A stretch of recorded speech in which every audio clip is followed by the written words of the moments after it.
Hello friends, welcome to infra skill hub. आज हम बात करेंगे codal provision of solid slab के बारे में। इससे पहले अगर मैं आपको स्लैब के बारे में बताऊं तो स्लैब को डिफरेंट पार्ट्स में क्लासीफाई किया गया है, जिसमें से जो सॉलिड स्लैब है वो हमारा क्लासीफाइड हुआ है on the basis of type of construction. And अगर मैं सॉलिड स्लैब का जनरली एग्जाम्पल दूँ तो हमारे जो नॉर्मली रेजिडेंशियल बिल्डिंग होगी या कमर्शियल बिल्डिंग्स होगी, इनमें जो स्लैब डलती है दैट इज़ सॉलिड स्लैब। तो सॉलिड स्लैब के जो इंपॉर्टेंट पॉइंट्स हैं जो हमें पता होने चाहिए, तो एक एक करके वो हम देख लेते हैं। तो सबसे पहले अगर हम बात करें नॉर्मल कवर की, तो जैसा कि हमें पता है कि जो स्लैब है, स्लैब के लिए जो मिनिमम नॉर्मल कवर जो लेते हैं डेट इज़ 20 mm, ठीक है। एंड इस 20 mm को which can be reduce to 15 mm for mild exposure and bars at 12 mm और लेस। यानी कि इस 20 mm को हम रिड्यूस कर सकते हैं, कितना, 15 mm तक रिड्यूस कर सकते हैं। किसके लिए? अगर माइल्ड एक्सपोजर कंडीशन दे रखी है एंड जो बार डाया दे रखा है वो कितना है हमारा 12 mm या उससे कम दे रखा है, तो उस केस में जो 20 mm का जो कवर है उसको हम रिड्यूस कर देंगे, कितना, 15 mm तक हम रिड्यूस कर देंगे, ठीक है। इसके बाद हमारा नेक्स्ट पॉइंट आता है reinforcement dia should not be more than D by 8।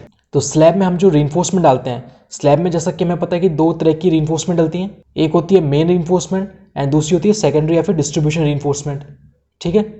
तो वो होती क्या है तो उसे हम बाद में देख लेंगे एक बार। उससे पहले हम इस पॉइंट को समझ लेते हैं।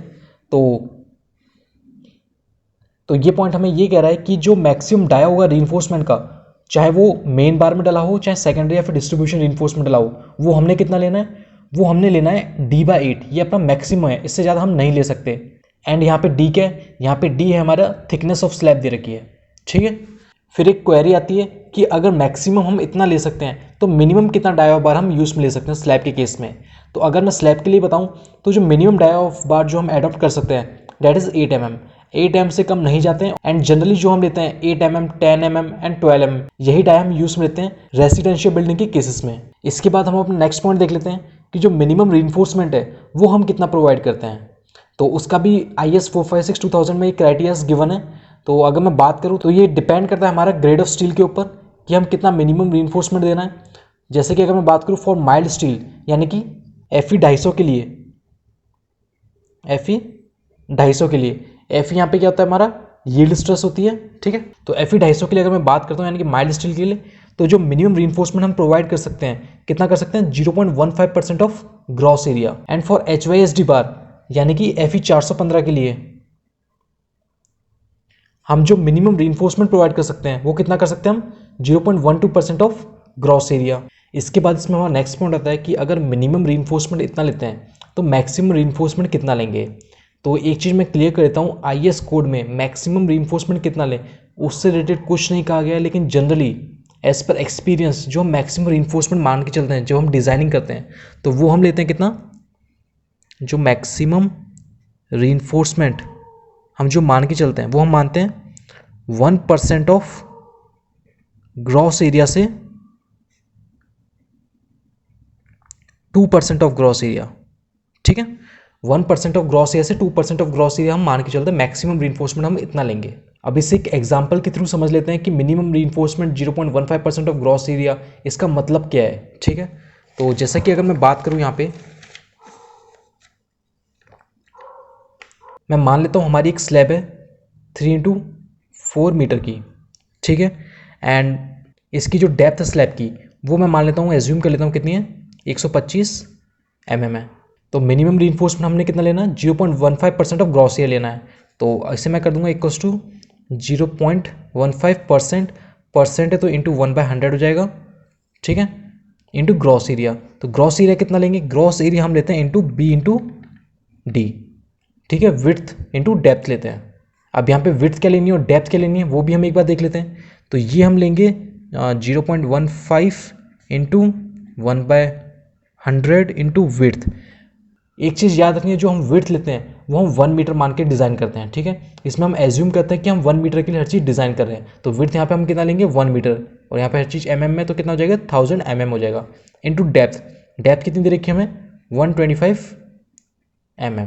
तो यहाँ से हमें क्या पता चल रहा है कि जो मिनिमम रीइंफोर्समेंट का जो क्राइटेरिया होता है ये हमारा किस पे डिपेंड करता है? डेप्थ पे डिपेंड करता है, ना कि स्लैब की साइज़ पे। स्लैब की साइज़ कुछ भी उससे फ़र्क नहीं पड़ता है, ठीक है। मिनिमम रीइंफोर्समेंट कितना लगेगा वो हमारा डिपेंड करता है डेप्थ पे, कि थिकनेस कितनी है स्लैब की। तो इसे हम कैलकुलेट कर देंगे, देन हमारा मिनिमम रीइंफोर्समेंट आ जाएगा। तो ये हमारा कितना आ जाएगा, ये हमारा आ जाएगा 187.5 mm²। तो AST मिनिमम हमारा कितना लग रहा है, 187.5 mm²। और ये कितने डिस्टेंस के लग रहा है, 1 मीटर डिस्टेंस के लिए लग रहा है ये, ठीक है। तो जो भी स्लैब की साइज होती है उस हिसाब से हम निकाल देंगे, एंड इसमें कितना स्पेसिंग लग रहा है वो चीज़ें आगे हम निकाल देंगे। तो हम बात करें यहाँ पे सिर्फ स्लैब के पॉइंट्स की, तो हम यहाँ पे स्लैब के पॉइंट्स ही डिस्कस करेंगे। तो इसके बाद फिर हमारा नेक्स्ट पॉइंट आता है, अगर हम बात करें maximum spacing of main bars should not be more then 3D और 300 mm which ever is less, ठीक है। जो मैक्सिमम स्पेसिंग होगी मेन बार्स के बीच में वो हमें कितनी लेनी है, 3D या फिर 300 mm। इन दोनों में से जो भी कम होगा वो वैल्यू हम एडॉप्ट करेंगे, ठीक है। तो यहाँ पे 3D, डी का मतलब क्या, यहाँ पे स्मॉल डी हमारा रिप्रेजेंट कर रहा है इफेक्टिव डेप्थ को, ठीक है। तो जो भी इफेक्टिव डेप्थ होगी वो हम यहाँ पे क्या करेंगे, कंसिडर करेंगे, ठीक है। तो इसके बाद हमारा नेक्स्ट पॉइंट आता है मैक्सिमम स्पेसिंग ऑफ सेकेंडरी बार या फिर distribution reinforcement should not be more then 5D और 500 mm which ever is less, ठीक है। यानी कि जो सेकेंडरी बार डिस्ट्रीब्यूशन रीइंफोर्समेंट होंगी उनके बीच में जो स्पेसिंग होगी वो हमने कितनी कंसिडर करनी है, 5D या फिर 500 mm। तो इसे हम एक डायग्राम के थ्रू समझ लेते हैं, और मेन बार्स क्या होते हैं और सेकेंडरी बार्स क्या होते हैं ये भी मैं आपको समझा देता हूँ। तो जैसे कि अगर हम बात करें, ये हमारी स्लैब है, ये मेरा डिस्टेंस है 3 मीटर, एंड ये मुझे दे रखा है कितना, 5 मीटर, ठीक है। तो ये कुछ रीइंफोर्समेंट बार्स डली हुई है हमारी, ठीक है, इस तरीके से, एंड ये हमारी इस तरह से बार्स डली हुई हैं।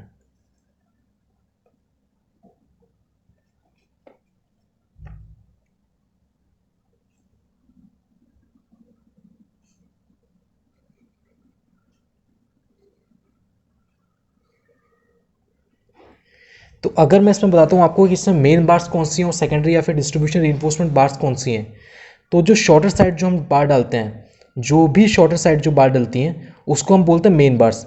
यानी कि ये जो हमारी बार्स हैं इनको हम बोलेंगे कौन सी, मेन बार्स, ठीक है। एंड जो लॉन्गिट्यूडनली लेंथ के अलोंग जो बार डालते हैं, जो लॉन्गिट्यूडनल डायरेक्शन में जो बार्स डल रही हैं उसको हम बोलेंगे, यानी कि ये वाली, इसको हम बोलेंगे सेकेंडरी या फिर डिस्ट्रीब्यूशन रीइंफोर्समेंट, ठीक है, सेकेंडरी या फिर डिस्ट्रीब्यूशन रीइंफोर्समेंट। एंड इसमें हम एक और पॉइंट देख लें जो हमारा मेन पॉइंट है, main bars are always provided in bottom most layer. यानी कि जो मेन बार्स होती हैं, जो रेड से यहाँ पे मैंने रिप्रेजेंट की हुई हैं, इन्हें हम हमेशा याद रखना है कि इन्हें कहाँ पे डालते हैं, बॉटम लेयर्स में डालते हैं, ठीक है। ऐसा नहीं करना है कि हमने पहले सेकेंडरी इन्फोर्समेंट बिछा दी देन उसके ऊपर मेन बार्स डाल दी, नहीं, मेन बार्स हमेशा हमारी नीचे आएंगी। तो इन सब बातों को आपको ध्यान में रखना है। एंड इसमें एक नोट का पॉइंट और लिख लीजिएगा आप कि जो मिनिमम रीइंफोर्समेंट है ये हम देते क्यों हैं, कि इससे कम हम क्यों नहीं दे रहे हैं। तो उसका एक रीज़न है, ये हम इसलिए प्रोवाइड करते हैं to take care of shrinkage and thermal effect, ठीक है, इन दोनों के काउंटर इफेक्ट को रोकने के लिए। तो इसलिए हम मिनिमम रीइंफोर्समेंट प्रोवाइड करते हैं। तो आई होप आपको ये चीज़ समझ में आ गई होंगी। और सॉलिड स्लैब से रिलेटेड अगर आपको और कोई इन्फॉर्मेशन चाहिए तो आप मुझे बता सकते हैं। तो सॉलिड स्लैब में फिर आज के लिए इतना ही।